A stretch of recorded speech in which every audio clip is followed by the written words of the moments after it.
For several years, I have said that the judicial officers, in Walker County, Alabama, have criminal and coercive intent in the way they handle their failure to appear and criminal contempt cases. The in-custody deaths, in the Walker County Jail, of Mr. Brian Michael Freeman and Jamie Lee Martin, are two of many examples of the adverse and deadly effects of the local administration of justice. Additionally, I strongly suspect that the aftermath of Mr. Freeman's death played a role in the arrest of the Walker County activist and manager of 3 radio stations, Terry Keith Hammond, who was the first to inform the public of the possible hanging death in the Walker County Jail.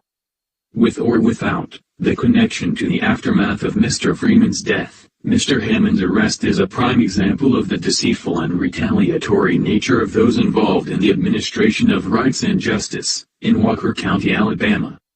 Furthermore, my activism in the retaliatory action of Walker County officials creates evidence of the malicious aforethought with deliberate indifference to the liberty interests and other basic and fundamental rights of each individual criminal defendant, in the manner and means in which rights and justice is administered, in Walker County, Alabama.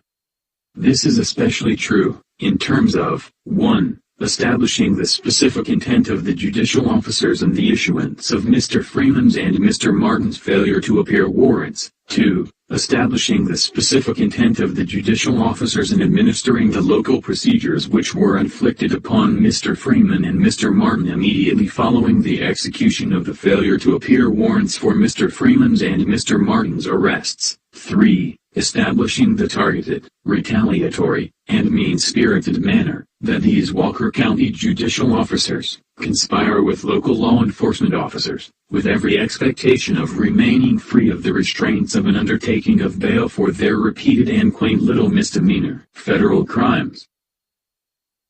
To be clear, on multiple occasions, I have complained about the very procedures that were foisted upon Mr. Freeman, Mr. Martin, and a multitude of unwary souls, both the guilty and the innocent, alike.